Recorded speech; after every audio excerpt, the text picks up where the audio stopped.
Jam 3 pagi, gadis kecil itu bersembunyi di bawah selimutnya, membaca buku. Tiba-tiba ia mendengar suara aneh di luar jendelanya. Ia berani pergi ke balkon. Sepasang mata muncul di jalan dan bertemu dengan matanya. Kemudian sesosok gelap berdiri. Tubuhnya pasti setinggi bangunan 2 lantai. Ia menyadari bahwa ia telah ditemukan. Jadi ia berjalan lurus ke arah gadis itu. Gadis itu panik dan berlari kembali ke tempat tidur. Tetapi tangan besar itu datang tepat melalui jendela dan meraihnya. Dia meraih gadis itu dan lari dengan gadis itu dalam pelukannya. Dia sangat cepat dan penyamaran yang cukup bagus. Seorang pejalan kaki melintas. Dia memblokir lampu jalan tepat pada waktunya. Bersembunyi dalam kegelapan. Sebuah mobil lewat. Dia dengan cepat berlutut di belakang truk dan berpura-pura menjadi tumpukan barang. Seorang warga keluar untuk membuang sampah. Ia berdiri di depan 2 pohon, tanpa merasa tidak pada tempatnya. Dia benar-benar berlari melalui lapangan. Dengan satu lompatan besar ia menyeberangi jalan. Sprint yang keras adalah hembusan angin. Ia membawa gadis itu melintasi pegunungan dan lautan, dan melalui awan petir. Akhirnya ia tiba di sebuah gua besar. Itu dipenuhi dengan segala macam benda aneh dan tidak biasa.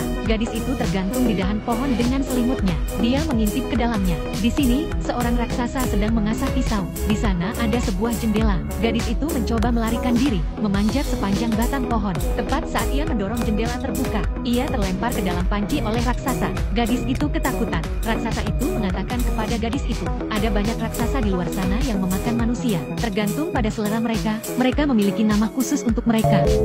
Me?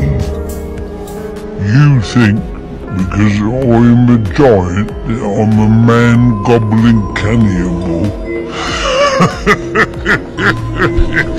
Gadis itu bahkan lebih ketakutan. Pria raksasa tua itu menghampirinya dengan wajahnya. Anda berpikir karena saya seorang raksasa. Dan kemudian, pria raksasa tua itu kemudian memakan labu besar yang tampak lengket. Sambil menjelaskan kepada gadis itu, dia tidak membawanya ke sini karena dia ingin memakannya. Tetapi ia khawatir jika gadis itu melihatnya. Ia khawatir jika wanita itu melihatnya. Ia akan menyebarkan berita tentang keberadaan para raksasa. Dan ras misterius mereka akan terungkap. Ketika gadis itu mengetahui bahwa orang tua itu bukan orang jahat, dia segera memberanikan diri dan meraih gadis itu, mengatakan bahwa di luar berbahaya, jangan melarikan diri tanpa izinnya. Ia kemudian menempatkan gadis itu di tempat pengintai kapal layar dan membiarkannya tidur di dalamnya pada malam hari. Namun setelah ia tertidur, orang tua itu pergi melalui gua menuju air terjun. Menarik kendali, sebuah jembatan turun ke bawah. Ia datang ke bengkelnya, botol-botol dan stoples berisi benda-benda berwarna-warni. Semua impian manusia. Dia mengambil sebuah guci. Merah berarti dipenuhi dengan mimpi buruk. Kemudian ia mengutak-atiknya. Ia memegangnya di atas kepalanya dan mengguncang-guncangkannya. Gadis itu tiba-tiba terbangun.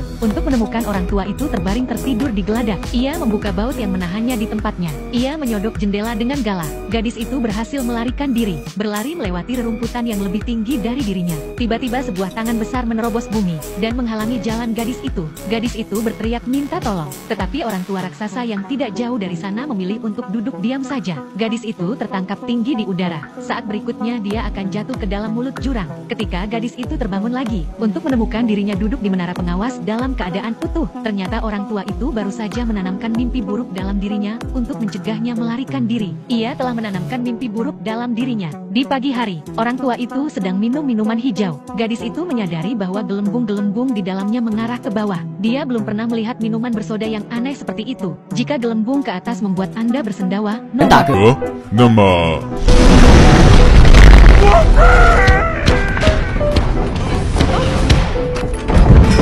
orang tua itu merasa senang, tetapi suara kentutnya menarik pengunjung yang tak terduga. Raksasa itu mencium bau manusia, mencari di mana-mana. Gadis itu memiliki kejeniusan yang luar biasa. Dia masuk ke dalam labu besar di atas meja.